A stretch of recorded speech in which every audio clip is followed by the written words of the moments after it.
Hello दोस्तों, welcome to GPET Pharma Queries. So today we are going to discuss about dose response curve और general pharmacology की कुछ terms potency और efficacy के बारे में पढ़ेंगे. So this topic is quite important for GPET point of view. Video अगर आप लास्ट तक देखते हैं तो आई एम श्योर आपका कॉन्सेप्ट बिल्कुल क्लियर होगा. So to begin with dose response curve. सबसे पहले इसमें अपन समझेंगे कि डोज क्या होता है. जैसे amount of drug need to produce certain response.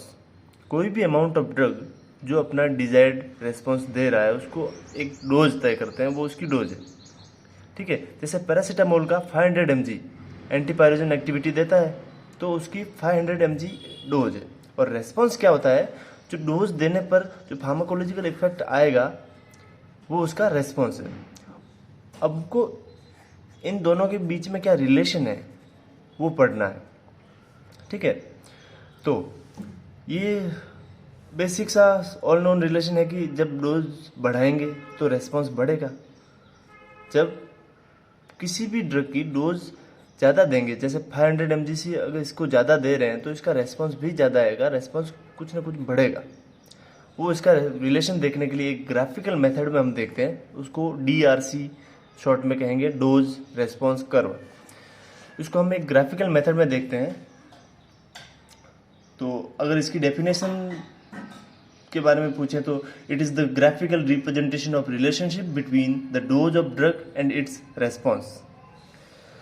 तो एक ग्राफ प्लॉट करते हैं जिसमें y एक्सिस पे अपन रेस्पॉन्स लेते हैं और x एक्सिस पे डोज लेते हैं. x एक्सिस पे जैसे डोज बढ़ेगा तो y एक्सिस पे रेस्पॉन्स बढ़ेगा.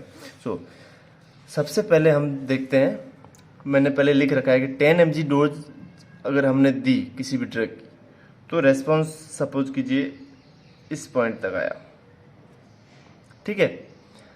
जब हमने डोज बढ़ाई तो रेस्पॉन्स बढ़ेगा. 10 से 20 mg कर दी, इसकी डबल डोज करी तो रेस्पॉन्स अप्रोक्सीमेटली इसका डबल आएगा. ठीक है. जब डोज डबल की तो रेस्पॉन्स भी डबल आएगा. लेकिन जब 40 mg करी तो रेस्पॉन्स बढ़ा लेकिन डबल नहीं आया. 20 से 40 डोज तो डबल हुई है लेकिन रेस्पॉन्स देखिए आप डबल नहीं हुआ है. अब 40 से जब 80 mg करी तो रेस्पॉन्स और बढ़ा. 160 mg करी तो रेस्पॉन्स और बढ़ा. 320 mg करी तो रेस्पॉन्स नहीं बढ़ा. जो 160 पे आ रहा था वही 320 पे आया. फिर 640 करी तो रेस्पॉन्स वही आ रहा है जो 160 पे आया. तो बेसिक थ्योरी क्या है कि जनरली होता ही है कि the intensity of response increasing with increasing the dose. Response की इंटेंसिटी इंक्रीज होगी विथ इंक्रीजिंग द डोज. लेकिन जैसे ये हो रहा है, 10 से 20 किया तो रेस्पॉन्स बढ़ा, 20 से 40 किया तो रेस्पॉन्स बढ़ा. लेकिन स्टार्टिंग जो इनिशियल डोज होती है उसमें क्या होता है, intensity of response increasing with increasing the dose. मैंने डोज अगर डबल करी है तो रेस्पॉन्स भी डबल आया है. लेकिन at higher dose increasing in response progressively become less marked. Higher dose पे जब डोज आगे बढ़ाते ही जाते हैं तो रेस्पॉन्स धीरे धीरे प्रोग्रेसिवली कम बढ़ता जाता है. तो देखिए जैसे इसमें ये ग्राफ आ रहा है इस शेप में. ग्राफ के इस शेप को हम कहेंगे रेक्टेंगुलर हाइपरबोला. देखो अगर रेस्पॉन्स 10, 20 और ऐसे ही बढ़ता जाता है डबल तो ग्राफ हमेशा लीनियर आता है, सीधा. लेकिन ये जनरली जो प्रैक्टिकली देखा जाए तो ये ग्राफ नहीं आता कभी भी. ये इसको कहेंगे रेक्टेंगुलर हाइपरबोला शेप. जीपेट में कई बार पूछा जाता है कि डोज और रेस्पॉन्स के बीच में जब ग्राफ बनाया जाता है तो उसका शेप क्या है, तो है रेक्टेंगुलर हाइपरबोला. देखिए डोज बढ़ाई रेस्पॉन्स बढ़ा, डोज बढ़ाई रेस्पॉन्स बढ़ा. एक ऐसी कंडीशन आती है जहाँ पे डोज बढ़ाने पर रेस्पॉन्स उतना ही रहता है, आगे नहीं बढ़ता है. उस कंडीशन, इस ग्राफ में वो कंडीशन 160 mg पे डोज बढ़ाई तो डोज इस पॉइंट पर आई, लेकिन इसके बाद डोज बढ़ाने पर रेस्पॉन्स नहीं बढ़ रहा है। देखो सेम वही ग्राफ आ रहा है सीधा, तो इस डोज को हम सीलिंग डोज कहेंगे।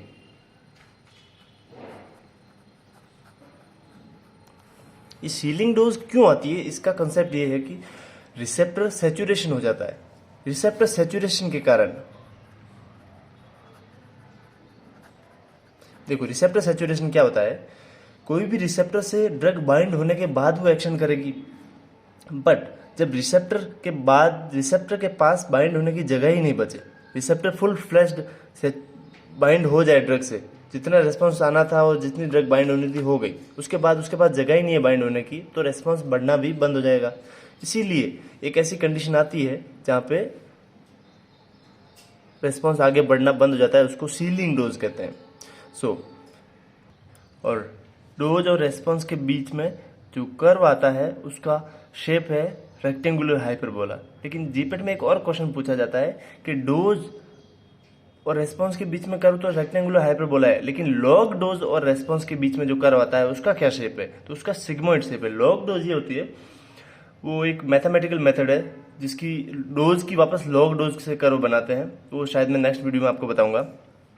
देखो graph between dose and response is rectangular hyperbola and graph between log dose and response is sigmoid shape। देखो ये रेस्पॉन्स एंड डोज के बीच में ये ग्राफ मैं बनाया है, इस टाइप का जब ग्राफ आ रहा है इस शेप को कहेंगे रेक्टेंगुलर हाइपरबोला। एक लॉग डोज अगर उसकी लेते हैं तो ये एस शेप का सिग्मोइड शेप का ग्राफ आता है, उसको हम कहेंगे सिग्मोइड शेप। तो point to be noted, graph between dose and response is rectangular hyperbola and graph between log dose and response is sigmoid shape। So next अपन पढ़ते हैं what is potency। Potency is a minimum amount of drug needed to start producing certain response। Potency वो होती है कि drug का वो amount जहाँ पे कोई भी रेस्पॉन्स आना स्टार्ट हो जाता है, वो उसकी पोटेंसी है। जैसे ये ग्राफ जनरली अपन बनाते हैं, ये डोज एंड रेस्पॉन्स। यहाँ पे देखिए कोई भी डोज बढ़ाई तो रेस्पॉन्स आना जस्ट स्टार्ट हुआ, तो ये पॉइंट जहाँ पे रेस्पॉन्स आना स्टार्ट हुआ उसको उसकी पोटेंसी कहेंगे। ठीक है, जैसे इसी ग्राफ में देखिए आप वापस, यहाँ पे रेस्पॉन्स आना स्टार्ट हुआ तो ये उसकी पोटेंसी है। ओके, तो इसको एक एग्जांपल से समझते हैं कि मॉर्फिन 10 mg पे और पैथिडीन 100 mg पे सेम रेस्पॉन्स देगा एनाल्जेसिक का। मॉर्फिन और पैथिडीन दोनों एनाल्जेसिक इफेक्ट देती है, लेकिन मॉर्फिन 10 mg पे ही रेस्पॉन्स देना स्टार्ट कर देती है और पैथिडीन 100 mg पे रेस्पॉन्स देना स्टार्ट करती है। तो morphine is 10 time more potent than pethidine, क्योंकि ये 10 गुना कम डोज पर रेस्पॉन्स देना स्टार्ट कर देती है। इसका रेस्पॉन्स देना स्टार्ट 10 गुना कम डोज पर ही हो जाता है इसको, इसलिए morphine is 10 time more potent than pethidine. So अभी अपन पढ़ते हैं एफिकेसी क्या होती है। The amount of drug that produce maximum response, amount drug का वो अमाउंट जहां पे वो मैक्सिमम रेस्पॉन्स दे रहा है, maximum response of any drug. इसमें अपन ड्रग की ताकत के बारे में पढ़ते हैं। पोटेंसी मीन्स ताकत के भी, मैक्सिमम रेस्पॉन्स ड्रग का कितना होता है। जैसे इसी ग्राफ में अपन देखते हैं, ये पोटेंसी मतलब ड्रग का रेस्पॉन्स आना स्टार्ट होना, और एफिकेसी मतलब maximum amount of maximum response of the drug. तो ये रेस्पॉन्स है, इस पॉइंट को अपन कहेंगे एफिकेसी। ठीक है, जैसे एक एग्जांपल से देखते हैं, morphine is more efficacious than aspirin. दोनों का एनाल्जेसिक एक्शन है, लेकिन मॉर्फिन का रेस्पॉन्स जो मैक्सिमम जाता है, जैसे एक ग्राफ में अपन देख लेते हैं, एस्प्रिन का ये ग्राफ गया और मॉर्फिन का ये, तो मैक्सिमम रेस्पॉन्स किसका जा रहा है, मॉर्फिन का, इसलिए morphine is more efficacious than aspirin. इसी में देखते हैं, the lower point of graph is potency and the higher point of graph is efficacy. The maximum response of any drug is their efficacy. So इसको एक graph से अपन समझते हैं। इस ग्राफ में यह response dose drug A, drug B and drug C. ठीक है, ड्रग ए का रेस्पॉन्स ये आ रहा है, बी का ये आ रहा है एंड सी का ये आ रहा है। तो इसमें अपन समझते हैं ड्रग ए की एफिकेसी, डोज यहां तक बढ़ी तो ड्रग ए ने अपना रेस्पॉन्स देना स्टार्ट कर दिया, मीन्स इसकी पोटेंसी सबसे ज़्यादा है इन दोनों से। ड्रग को और बढ़ाया और ड्रग बढ़ी, यहाँ पे आके इस ड्रग बी ने अपना रेस्पॉन्स देना स्टार्ट किया, तो ये इसकी पोटेंसी इससे कम है। और सी ने सबसे बाद में और ज़्यादा डोज बढ़ाने पर रेस्पॉन्स देना स्टार्ट किया, तो इसकी पोटेंसी सबसे ही कम है। तो A is more potent than B and C. Yes, लेकिन एफिकेसी किसकी ज़्यादा है? एफिकेसी मतलब मैक्सिमम रेस्पॉन्स, एफिकेसी यहाँ पे सी की सबसे ज़्यादा है, पोटेंसी सी की सबसे कम है, क्योंकि रेस्पॉन्स देना स्टार्ट सबसे बाद में किया, लेकिन सबसे ज़्यादा रेस्पॉन्स इसका गया है, इसकी एफिकेसी सी की सबसे ज़्यादा है। तो अपन एक थ्योरेटिकल भाषा में कहेंगे कि A is more potent than B and C, but A is less efficacious than C. C से एफिकेसी इसकी कम है, but more efficacious than B. देखो, ये आप स्क्रीनशॉट ले सकते हैं। A is more potent than B and C, but less efficacious than C and more efficacious than B.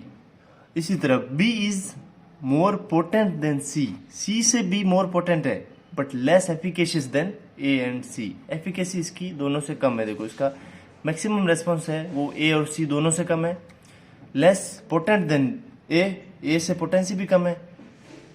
And इसी तरह C is less potent than A and B, इसकी potency सबसे कम है, क्योंकि सबसे ज़्यादा बाद में रेस्पॉन्स देना स्टार्ट किया, and more efficacious than A and b. So hope you guys understand the concept.